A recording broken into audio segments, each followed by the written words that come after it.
If you're studying a 400-page book and you're panicking about how you can complete it before your exam, then let's breathe. Inhale, exhale. Of course, I've been there before. If you're trying to actually retain the information that the book is giving you and not giving your life away, then this video is for you. Today, I'm going to show you how to absorb textbooks so fast that it feels actually wrong. But it's not wrong, it's just efficient. It works especially if you're trying to climb the academic ladder without burning out. So the first thing you're going to do is before you even touch the chapter, you want to master your routine.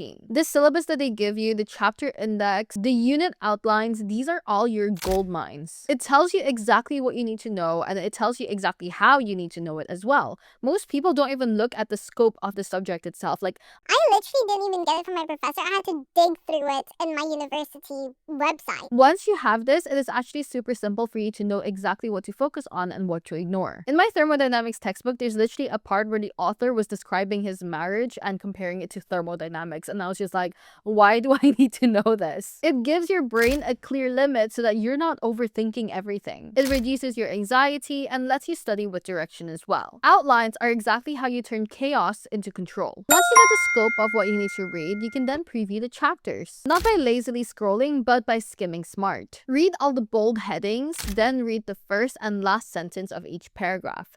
That's where 90% of the main ideas will live. It builds a mental map in your head of exactly what it is that it's talking about from the start to the end. So it builds like a mental map before you dive deep into it. When you actually read, it will click faster in your head, trust me. Second thing that you're going to do is to check the chapter quiz and summary first. I always dive in straight away into the questions, even if I don't know the topic itself. And the reason for that is because I want to know what type of questions they expect from me. Is it more theoretical? Is it more about like general ideas that I may have, like common knowledge, or is it more calculation based? Once I know what it is that they're looking for in these questions, I then know what to look for when I'm studying. You're no longer guessing, you're scanning with purpose, and your brain becomes a highlighter on autopilot. Now, I'm not gonna lie, textbooks are boring. I feel like everybody's gonna say the same thing. They're thick, they're ugly, they're heavy, they're so boring, there's so many words, there's very little pictures in it. They are not built to engage, rather, they're an elaborate web of information. It's just kind of like the internet.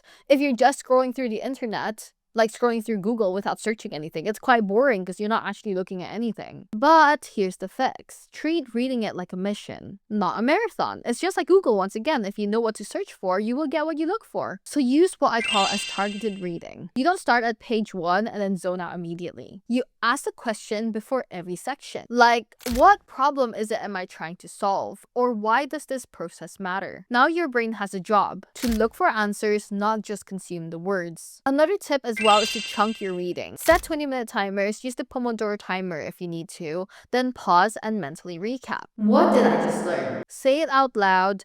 Basically, blurt what you remember from it and what you understand from it as well. This acts like saving your game when you're playing a video game. You don't lose the progress, you lock it in. Passive reading is what makes people reread the page 5 times and still remember nothing. By doing this method, you're actually switching it to active reading. Now, you may be asking, how can I make the information stick for even longer? This is where triggers will come in handy. You can read and understand something in the moment, but if it doesn't stick, then there's no point in you reading it, isn't it? That's because your brain needs a hook. It's just like a TikTok video. You need a hook in order to keep you watching that video. Think of memory like Velcro. If you don't have loops, the information will slide off. So how do you create those loops? You can use emotional or visual anchors. You can ask yourself, what does this remind me of in real life? And this is what I use in my day-to-day life. It doesn't even have to be from my textbook. When I'm learning something new, I always try to basically link it to my real life situation. Where have I seen this pattern before? Where have I heard this before?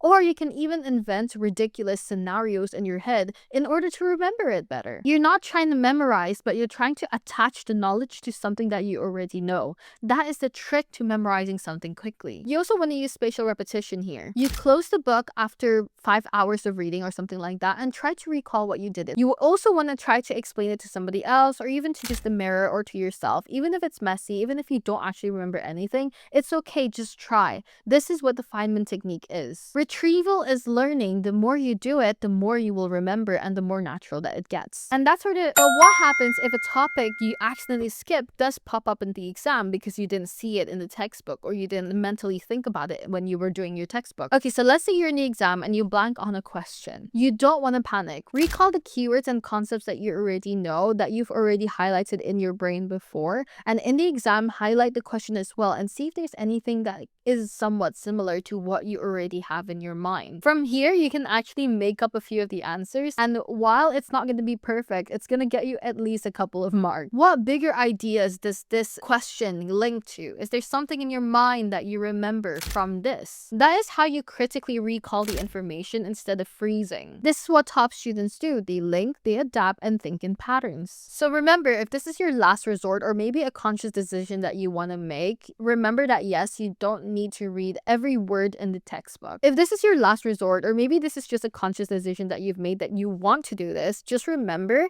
that the textbook is not something that you have to read every single word of in order to get an A star or an A+ in your exam. You will not understand just from reading it. You need a strategy. If you really want this method to work, then absorbing textbooks fast is not a lazy option. Outlines, previews, summaries, and critical recall is what you need to apply in order to make this work 100%. You can study smart and you can walk into the exam without any panic at all. For my chemistry A-level exam, I literally didn't panic a single bit. I didn't even do any revision the night before. I was that ready. You can build your academic future without burning out, and I know that sounds like a dream, but trust me, I used to be where you are and I've been in that position now. You just need the right systems, and trust me, you've got this. So yeah, I hope you guys enjoyed that, but aside from that, I'll see you in the next one. Bye bye.